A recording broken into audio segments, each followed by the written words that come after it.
Je suis ravie de vous retrouver pour cette chronique Sexolove.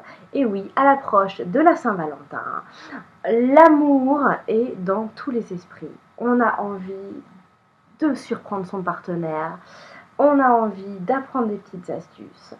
C'est pour ça qu'aujourd'hui, je vais vous parler de tout ça. Quoi de mieux que mon lit pour se mettre en situation? Un couple, qu'est-ce que c'est? Un couple, c'est un homme, une femme, dans la majeure partie des cas, on va dire, qui s'aiment, qui avancent ensemble dans une même direction et qui vont partager des choses.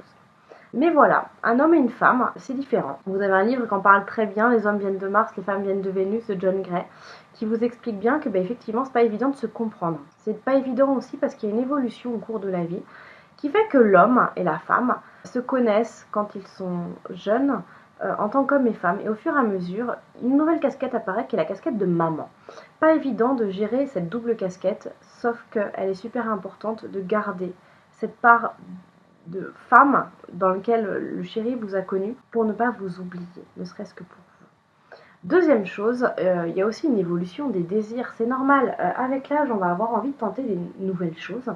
Pourquoi toute notre vie on ferait pareil? Donc il y a des nouvelles envies qui peuvent arriver. Peut-être qu'un jour, monsieur vous parlera d'avoir envie de vous mettre une fessée. Ça ne veut pas dire que c'est un détraqué sexuel, non, loin de là. Ça veut juste dire qu'il vous aime toujours, mais qu'il y a des envies différentes qui peuvent arriver. Et vous aussi, ça peut vous arriver d'avoir envie de tester des choses que jusque-là, vous n'y pensiez pas. Tout ça pour dire que la clé, ça va être de communiquer. Il est important de communiquer dans votre couple. En plus d'en communiquer, il y a... C'est pas moi qui dis. C'est important parce que, je vais prendre l'exemple.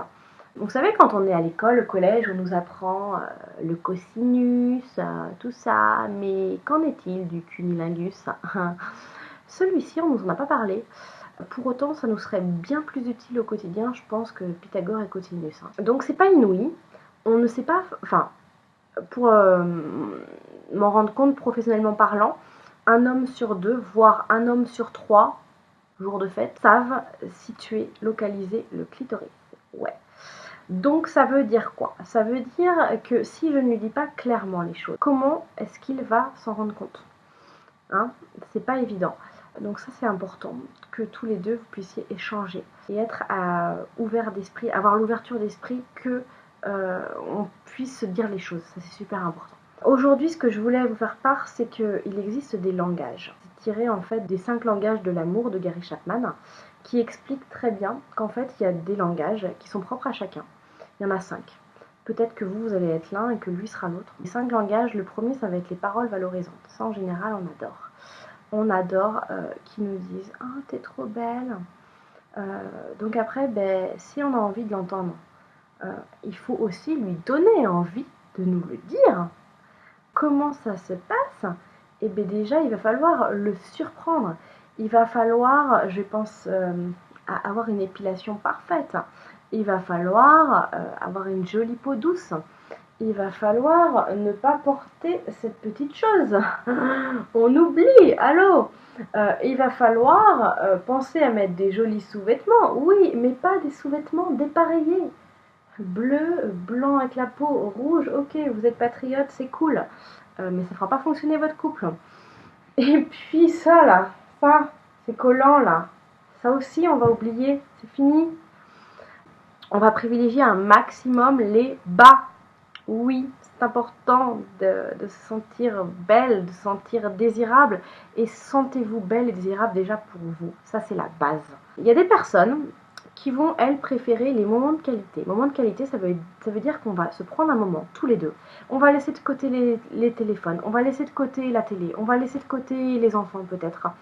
On va se prendre un moment, on va se prévoir une soirée, tous les deux, un resto, un ciné, peu importe. Mais c'est juste de se dire qu'on va se garder des moments à nous, à deux. Troisième langage, les cadeaux.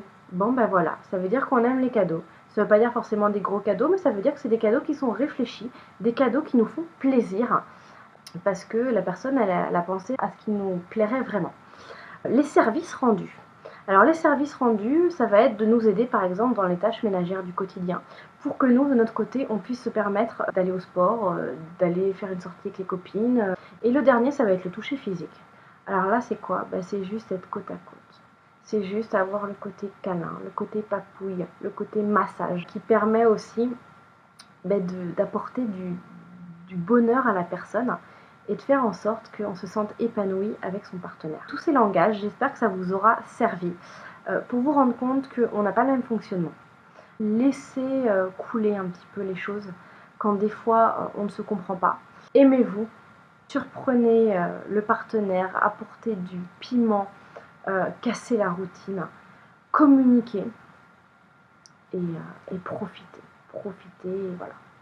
Donc j'espère que ça vous aura servi, que ça vous apportera plein de bonheur et de plaisir pour les soirées à venir et notamment la Saint-Valentin. Je remercie en tout cas l'invitation du Akasho pour cette chronique et je vous souhaite une belle journée. Mon précieux, mon trésor, si tu souhaites rejoindre la communauté du Akasho, à la chaîne tu dois t'abonner. Petit hobbit joufflu.